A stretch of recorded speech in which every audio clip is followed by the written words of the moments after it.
नमस्कार, अनादि टीवी के खास कार्यक्रम आपका शहर आपकी खबर में आप सभी का स्वागत है और मैं हूं आपके साथ पूनम जैन। हमारे इस विशेष कार्यक्रम में हम आपको उन बड़ी खबरों से रूबरू कराएंगे जिन पर दिन भर हमारी नजर बनी रहेगी। तो 3 तस्वीरें आपकी टीवी स्क्रीन पर है। सबसे पहले बात करेंगे 370 पर दिए गए दिग्विजय सिंह के उस बयान की जिसको लेकर मध्य प्रदेश से लेकर पूरे देश में सियासत गर्मा गई है। दूसरी खबर में बात होगी उत्तर प्रदेश के बिजनौर की। यहाँ भीम आर्मी और आजाद समाज पार्टी ने शिक्षक भर्ती में आरक्षण को लेकर बड़े घोटाले का आरोप लगाया है। वहीं तीसरी और आखिरी खबर में बात करेंगे उत्तर प्रदेश के ही अमरोहा की, जहां पुलिस प्रशासन ने नहीं बल्कि खुद ग्रामीणों ने ही अवैध कच्ची शराब बनाने वालों के खिलाफ मोर्चा खोल दिया है।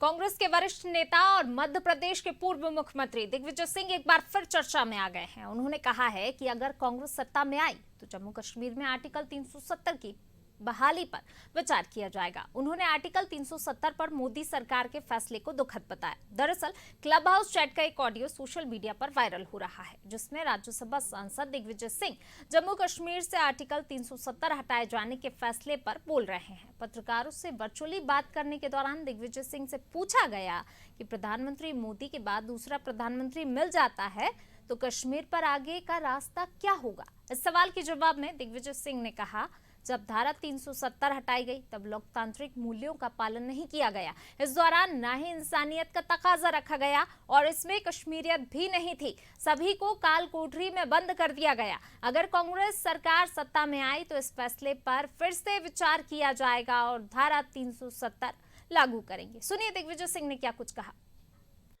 Democracy was not there in Kashmir when they revoked Article 370. Then Insaniyat was not there because they put everyone behind bars. And Kashmiriyat is something which is basically the fundamentals of secularism. Because in a Muslim majority state, there was a Hindu Raja, and both worked together. In fact, the reservation in Kashmir was given to the Kashmiri Pandits in government services. So therefore, the decision of revoking Article 370 and reducing the statehood of J&K is extremely, I would say, sad decision. And the Congress party would certainly have to have a relook on this issue. Thank you so much. Thank you, Shazib. Next speaker is.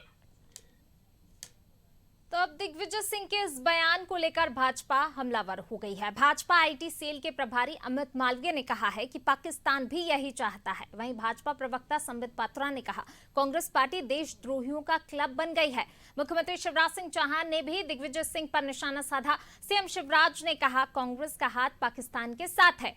CM ने दिग्विजय के इस बयान पर सोनिया गांधी से भी जवाब मांगा। मंत्री विश्वास सारंग ने भी कहा है कि दिग्विजय सिंह ने देश के साथ गद्दारी की है। बीजेपी के बाद कांग्रेस नेताओं ने भी दिग्विजय सिंह का बचाव करना शुरू कर दिया है। कश्मीर भारत का मुकुटमणि है, अभिन्न अंग है। ये कांग्रेस ही थी जिसने कश्मीर में धारा 370 लगाने का पाप किया था। हमारे यशस्वी प्रधानमंत्री जी ने, भारतीय जनता पार्टी की सरकार ने धारा 370 हटा दी। अब एक देश में दो विधान, दो निशान, दो प्रधान नहीं है। लेकिन कांग्रेस अब फिर पाकिस्तान की भाषा बोल रही है। कांग्रेस के नेता दिग्विजय कहते हैं कि धारा 370 हटाने पर पुनर्विचार किया जाएगा। क्या पुनर्विचार करेगी कांग्रेस? क्या फिर से धारा 370 थोप के अलगाववाद को हवा देगी, आतंकवाद को प्रश्रय देगी? कांग्रेस का हाथ पाकिस्तान के साथ। ये कांग्रेस की पाकिस्तानी मानसिकता है। जो पाकिस्तान कहता है वही कांग्रेस कहती है।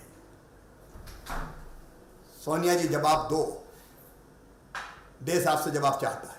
सबसे ध्यान बढ़ाने के लिए कर रहे हैं तो विश्वास सारंग जी मंत्री भी जानता हूं मैं, जब 10 साल मुख्यमंत्री थे तो उनके चरण वंदना करते रहते थे हमेशा। तो दिग्विजय सिंह मध्य प्रदेश के पूर्व मुख्यमंत्री, राज्यसभा के सदस्य हैं। मैं समझता हूँ कि विश्वास सारंग को मंत्री हैं, सोच समझ के अपने बयान देना चाहिए। अंतर्राष्ट्रीय इसकी बात कर रहे हैं तो अंतर्राष्ट्रीय उसमें तो मोदी सरकार ने बदनाम किया है। आपने कहा कि हम इंटरनेशनल गुरु हैं और आप सेकंड वेरिएंट को समझ नहीं पाए, वैक्सीन लगा नहीं पाए। आपने पाकिस्तान को वैक्सीन बेच दी 4.5 करोड़, और वो वैक्सीन आतंकवादियों को लग रही है जो हिंदुस्तान पे हमला करते हैं, हिंदुस्तानी को मारते हैं। तो ये तो इनका करैक्टर है। इनका करैक्टर ये है कि नवाज शरीफ जब प्रधानमंत्री थे तो उनके जन्मदिन पर बगैर बुलाए चले गए। अडवाणी जी जिना की बाजार पे चले गए। प्रधानमंत्री मोदी जी ने साड़ी भेंट कर दी नवाज शरीफ की मां को। तो ये इनके करैक्टर हैं। आर्टिकल 370 पर दिए गए बयान पर बवाल मचने के बाद दिग्विजय सिंह ने खुद भी सफाई के तौर पर एक ट्वीट किया है, जिसमें बिना नाम लिए बीजेपी को अनपढ़ों की जमात बताकर नया विवाद खड़ा कर दिया है। बता दें कि केंद्र सरकार ने 5 अगस्त 2019 में जम्मू कश्मीर को विशेष राज्य का दर्जा देने वाले आर्टिकल 370 को खत्म कर दिया था। सरकार ने जम्मू कश्मीर और लद्दाख को अलग केंद्र शासित प्रदेश बना दिया था। जम्मू कश्मीर में 20 और लद्दाख में 2 जिले लेह और कारगिल शामिल किए गए थे।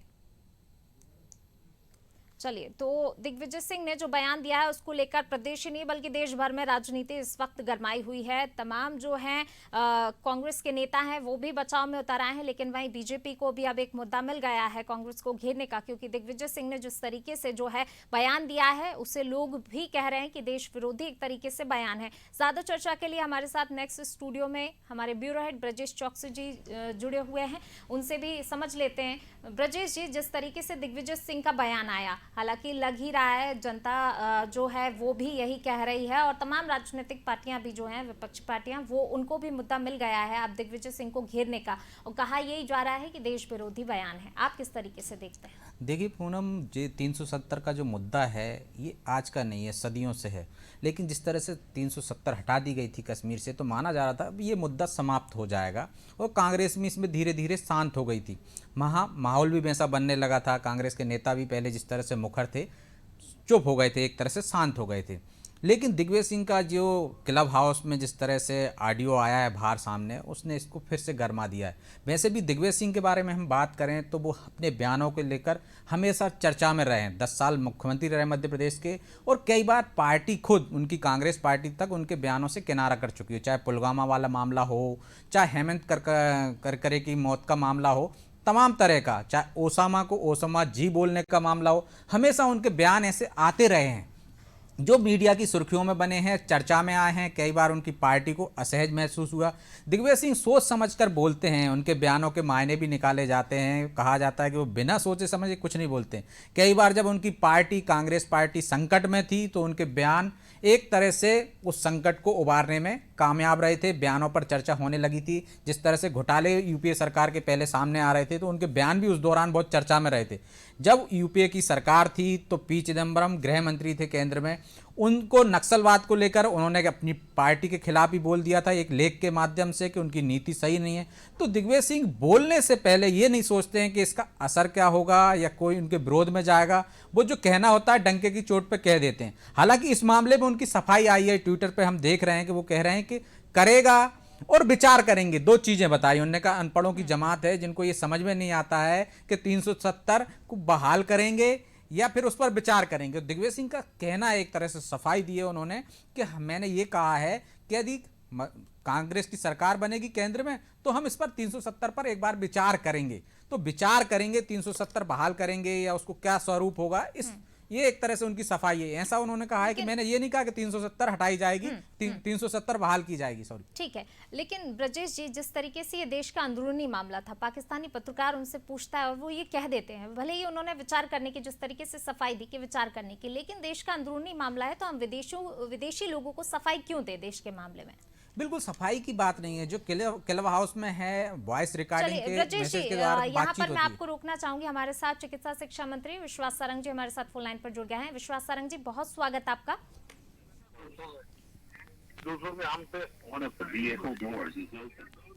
विश्वास सारंग जी, जिस तरीके से दिग्विजय सिंह का बयान आया, रीलुक करने की एक तरीके से वो बात कहते नजर आए हैं बयान में, हमने सुना उनका बयान, रीलुक की उन्होंने बात कही, किस तरीके से आप उनके इस बयान को देखते हैं 370 हटाने को लेकर?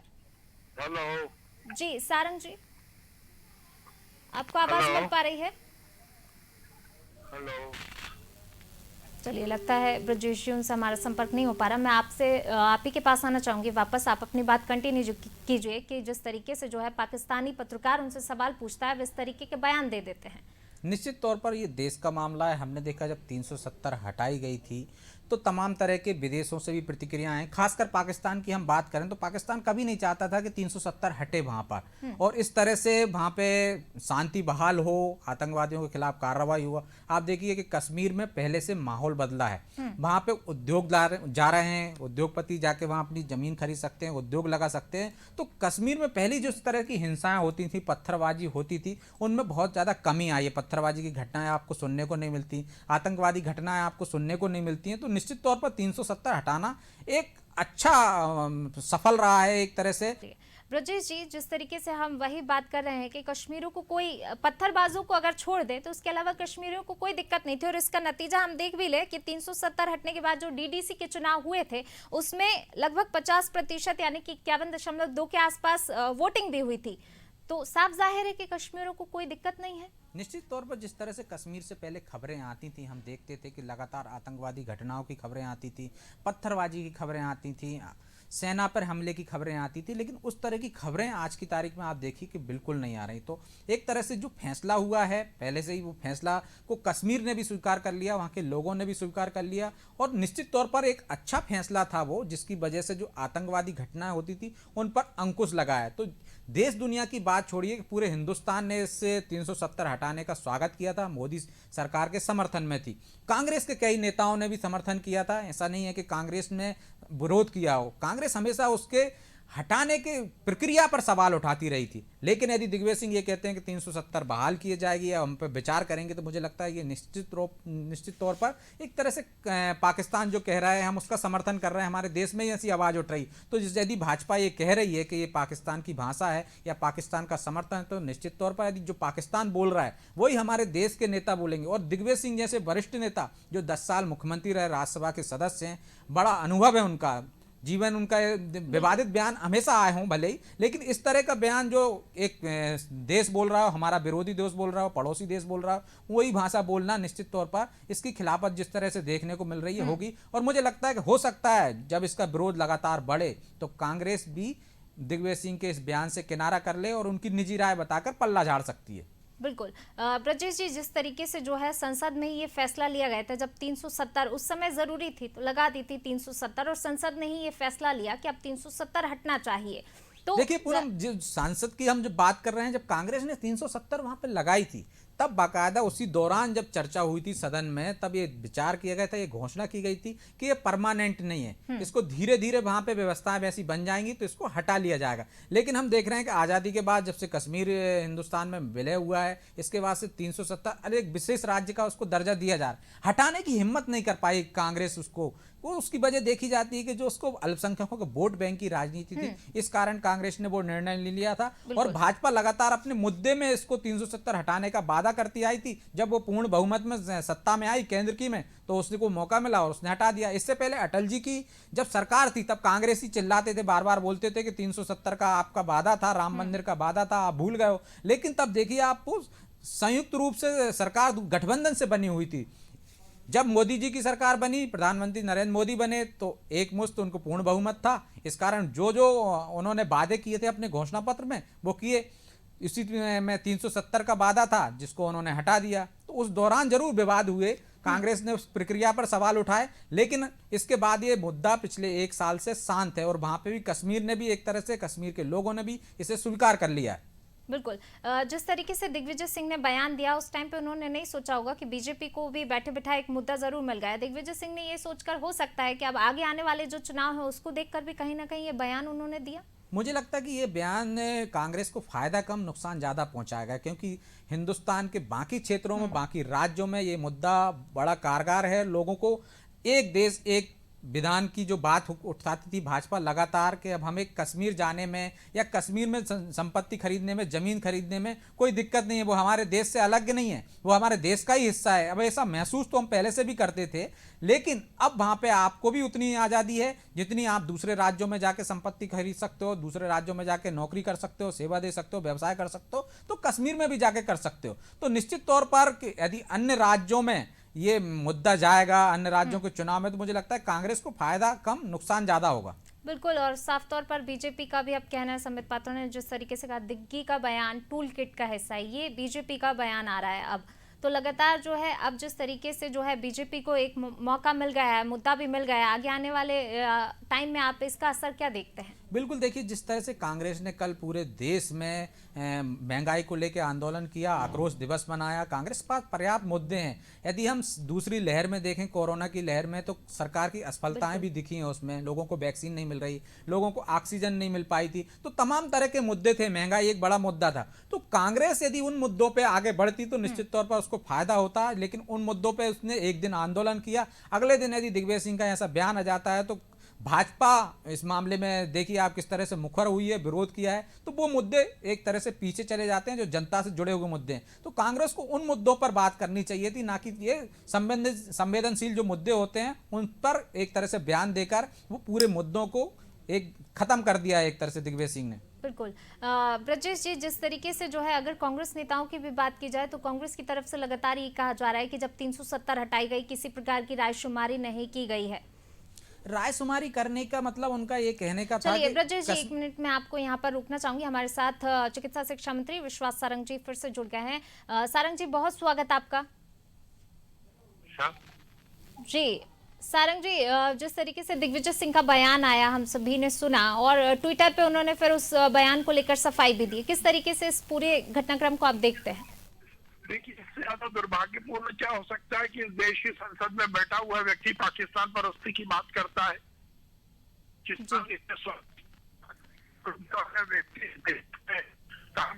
हम सबके लिए दुर्भाग्य। क्लब हाउस में पाकिस्तान के पत्रकारों के साथ मिलकर ये काम किया, ये देश के साथ, इससे बड़ा और देशद्रोह नहीं हो सकता। कांग्रेस के साथ साथ कांग्रेस के समस्त नेताओं को ये संदेश भी देना चाहता हूँ कि जवाहरलाल नेहरू से लेकर अभी तक अनेक कांग्रेसियों ने ये कोशिश की है कि कश्मीर हिंदुस्तान से टूट जाए, परंतु अब नरेंद्र मोदी जी और अमित शाह जी की सरकार है, भारतीय जनता पार्टी की सरकार है। एक बार 370 हट गई, अब कभी 370 बात फिर से ला नहीं हो। सारंग जी, बहुत शुक्रिया हमसे बातचीत करने के लिए। ब्रजेश जी, मैं आप ही के पास वापस आना चाहूँगी। जिस प्रकार से कांग्रेस नेताओं को हमने सुना कि उनका साफ तौर पर यही कहना है कि जब ये 370 को हटाने का फैसला किया गया, कालकोठरी में सभी को बंद कर दिया गया, हमसे भी किसी प्रकार की रायशुमारी नहीं की गई, इसे किस तरीके से आप देखते हैं?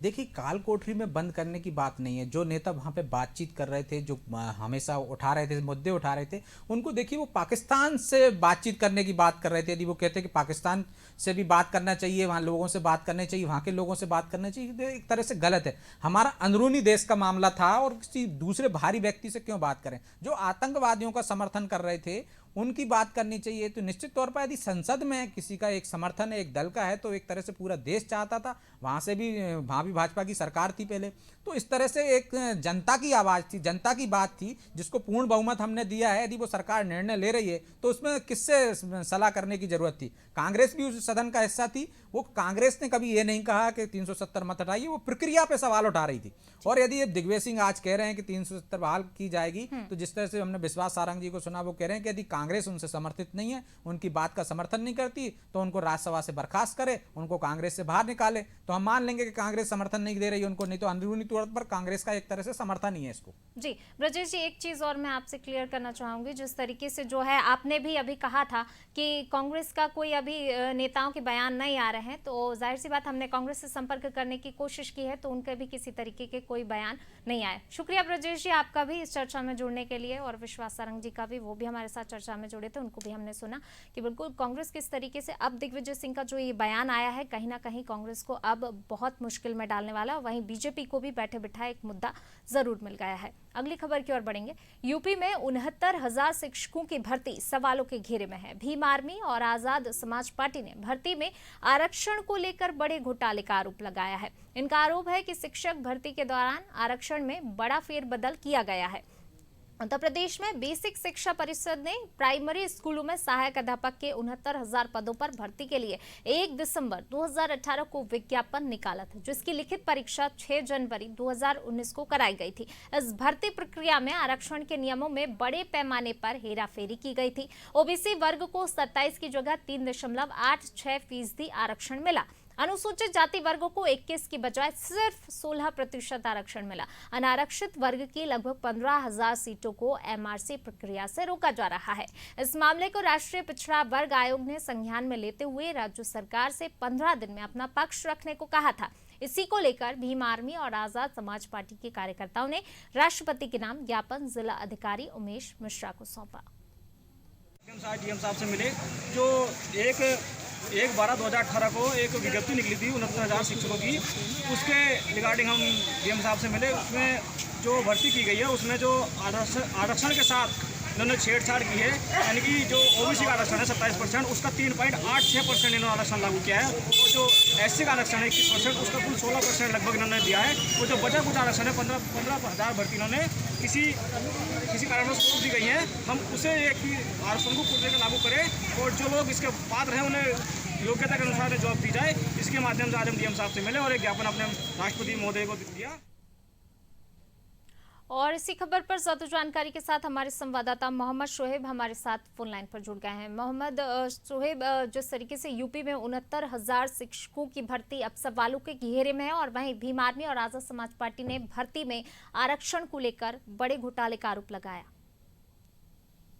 जी पूनम जी, मैं बतला दूं आपको, आज आजाद समाज पार्टी के कार्यकर्ताओं ने 69,000 सहायक अध्यापक भर्ती की परीक्षा में पास हुए SC, ST, OBC अभ्यर्थियों के चयन के संदर्भ में राष्ट्रपति को संबोधित ज्ञापन बिजनौर डीएम उमेश मिश्रा को सौंपा। आजाद समाज पार्टी के डीएम को सौंपे ज्ञापन में बताया गया कि उत्तर प्रदेश बेसिक शिक्षा परिषद की ओर से संचालित परिषदीय प्राथमिक विद्यालयों में सहायक अध्यापक के कुल 69,000 पदों पर भर्ती की अधिसूचना के लिए 1 दिसंबर 2018 को विज्ञापन जारी किया गया था, जिसकी लिखित परीक्षा 6 जनवरी 2019 को समाप्त कराई गई थी। इस भर्ती प्रक्रिया में आरक्षण के नियमों पर बड़े पैमाने पर अवहेलना की गई है। ओबीसी वर्ग को 27% आरक्षण की जगह मात्र 3.86% आरक्षण मिला है। इसी तरह SC वर्ग को 21% की जगह मात्र 16% आरक्षण प्राप्त हुआ है। आरक्षित वर्ग की लगभग 15,000 आरक्षित सीटों को एमआरसी प्रक्रिया द्वारा रोका जा रहा है।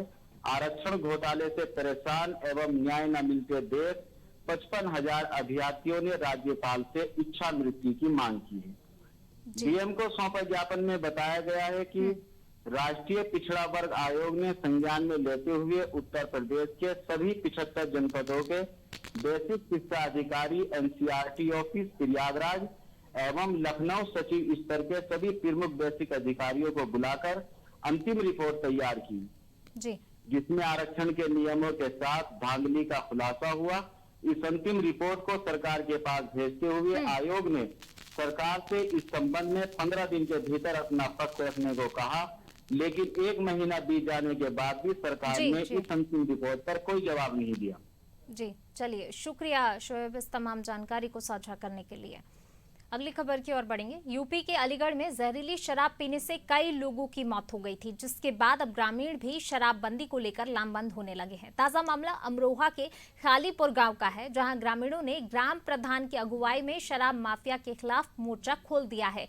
इन्होंने गांव में ही मीटिंग कर अवैध कच्ची शराब बेचने वालों को सबक सिखाने का फैसला लिया। इसके बाद एक कमेटी बनाई गई है जो ऐसे मामलों की निगरानी करेगी। ग्रामीणों का आरोप है कि अवैध कच्ची शराब बेचने वाले गांव वालों को धमकाते हैं। ग्रामीणों ने पुलिस प्रशासन पर भी गंभीर आरोप लगाए। ग्रामीणों का कहना है कि गांव के लोग अवैध कच्ची शराब कारोबारी को पकड़वा देते हैं, लेकिन पुलिस पैसे लेकर छोड़ देती है। बैठक के बाद ग्रामीणों ने गजरौला थाना अध्यक्ष को ज्ञापन देकर अवैध कच्ची शराब बंद कराने की गुहार लगाई और शराब बनाने वालों पर कार्रवाई की मांग की है।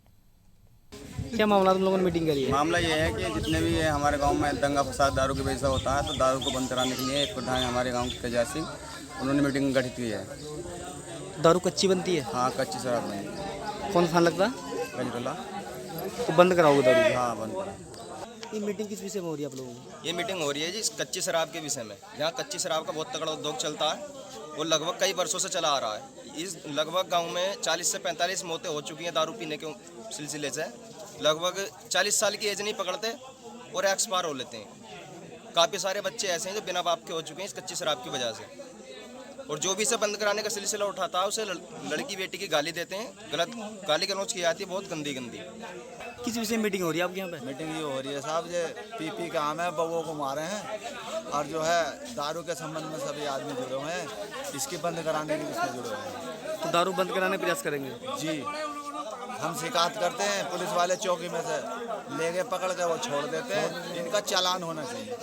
तो दारू बंद कराना चाह रहे हैं आप? दारू बंद कराना चाह रहे हैं, हम ही लोग सारा ही गाँव इकट्ठा है। तो आप दारू भी बंद कराएंगे? हम अपने गांव की कच्ची दारू बिल्कुल बंद कराना चाहते हैं, मगर अगर कहीं कोई दारू पकड़ी जाती है तो उसे गंदी संदी गालियाँ मिलती हैं। दारू तोड़ने वाले खुद गाली देते हैं, उल्टे सीधे केस लगाने की धमकी देते हैं, पुलिस उसको पैसे लेकर छोड़ देती है। तो दारू आप ही बंद करा रहे हैं, गाँव वाले आपके? पूरे गांव का संगठन की उससे हम चाहते हैं कि जो दारू तोड़ते नहीं, बेचते नहीं, पीते नहीं, वो लोग सब ये चाह रहे हैं कि दारू बंद हो। हम मेहनत करके पकड़वा देते हैं, उसको क्या है पैसे लेके उल्टे सीधे पैसे देते हैं। क्या करते हैं ये लोग, कहते हैं हम पैसे देते हैं, हफ्ता देते हैं, इसलिए हम दारू तोड़ेंगे, हमारा तुम कुछ नहीं बिगाड़ सकते। तो बिल्कुल ये अमरोहा में ग्रामीण लामबंद हुए हैं शराबबंदी की मांग को लेकर। कहीं ना कहीं जिस प्रकार से ग्रामीणों ने कहा पुलिस प्रशासन का ही संरक्षण है। चलिए और ज़्यादा जानकारी के साथ हमारे संवाददाता चौधरी शाहनवाज हमारे साथ फोन लाइन पर जुड़ गए हैं। शाहनवाज जी, जिस प्रकार से अब ग्रामीणों को लामबंद होना पड़ा है शराबबंदी की मांग को लेकर, वहीं ग्रामीणों ने पुलिस प्रशासन पर भी आरोप लगाए हैं। जी मैडम, ये मामला जनपद अमरोहा के थाना क्षेत्र के गांव खलियापुर से बताई जा रही है, जहां पर कच्ची शराब के विरोध में गांव के कुछ युवक मुख्य लोगों ने एक कमेटी का संगठन किया, जिसके उद्देश्य कच्ची शराब के कारोबार को उखाड़ फेंकने का। वही ग्रामीणों ने कहा था कि पुलिस के कारोबार करते हुए पुलिस का इसमें साठ गांठ चल रही है, लेकिन पुलिस उनको पकड़ती है, लेकिन पैसे ले दे के उनका मतलब उन्हें छोड़ दिया जाता है। जी चलिए, शुक्रिया शाहनवाज जी इस तमाम जानकारी को साझा करने के लिए। तो कहीं ना कहीं पुलिस पर मिली भगत के आरोप हैं, पुलिस का संरक्षण है, और जिसको लेकर अब इन मौतों के बाद ग्रामीणों को लामबंद होना पड़ा है। अब ग्रामीण जरूर सख्त अपने रुख अपनाए हुए हैं और ज्ञापन सौंपकर मांग भी की गई है, लगातार मांग कर रहे हैं अब शराबबंदी की कि जिन इतनी मौतें हुई हैं इसको लेकर अब शराबबंदी की जाए। चलिए फिलहाल आपका शहर आपकी खबर में बस इतना ही। मुझे दीजिए इजाजत। लगातार खबरों के लिए बने रहिए नादी टीवी के साथ। नमस्कार।